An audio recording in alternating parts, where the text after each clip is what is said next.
Dans la mythologie berbère, l'un des dieux les plus importants et représentés est Amon, le dieu bélier.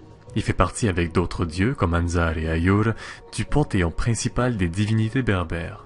À l'origine, Amon est un dieu vénéré par les tribus nomades libyennes. On raconte qu'à l'époque, on l'apparentait à Baal Amon, un dieu commun de quelques peuples sémitiques comme les Phéniciens et les Carthaginois.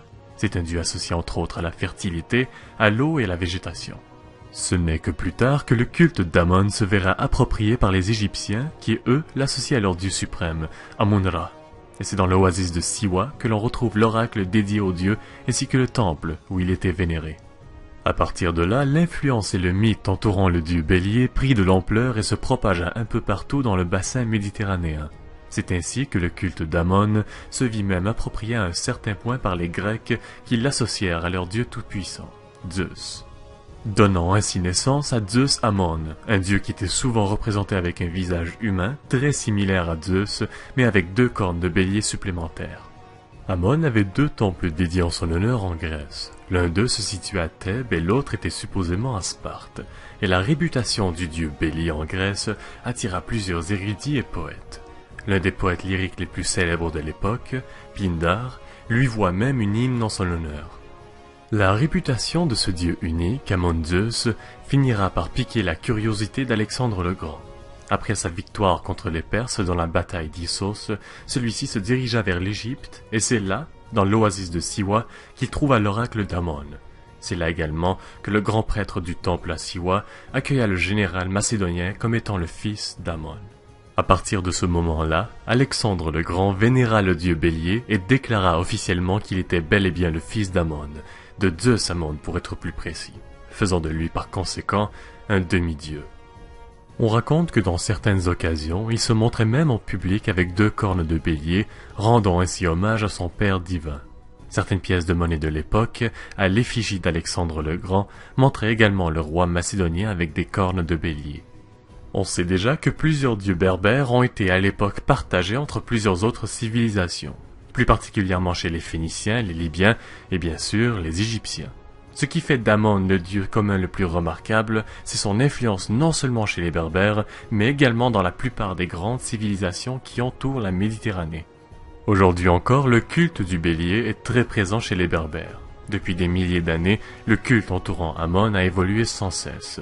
Mais malheureusement, depuis quelque temps, on est rendu au point où cette connexion avec les traditions ancestrales et la mythologie se dissipe peu à peu et commence à disparaître.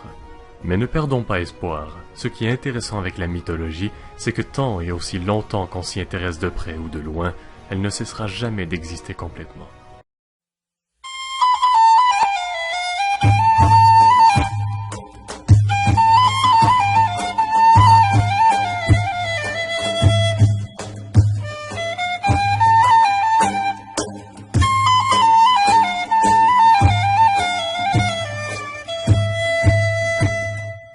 الشث ولا شايف ولا طاعت الجوف نزار أكرت أصلاوي تسلي الأسفل اللي باب العنصار هيا يميرك وابنا هيا نزار استغرا مسكيني سكيت أنا حمد ناسي في الديصار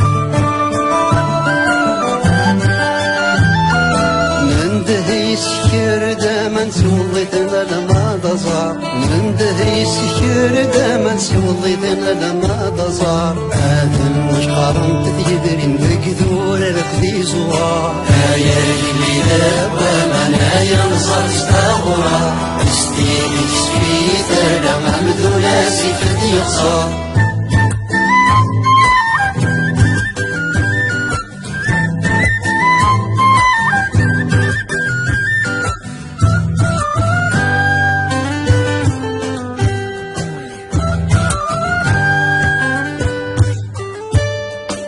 الشتوى مولاش النش سفادي تنصف وصغار الشتوى مولاش النش سفادي تنصف وصغار أكرت أسناوي ترزفتي ويلي تبات من الأمار هيا الميلاد ومن هيا نصر استغرى استيني سكيت أنا عمد ناسي في اليسار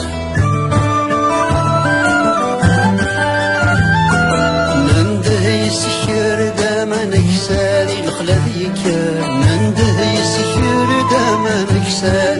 ذيك تشور هنا تطرد كنت شلال دير انتفاع هيا نزار استغرا عبد مناسي فدي يخزر هيا نزار استغرا عمدونا سيفدي يخزر هيا نزار استغرا استيدي سفيدان عمدونا سيفدي يخزر هيا نزار استغرا عمدونا سيفدي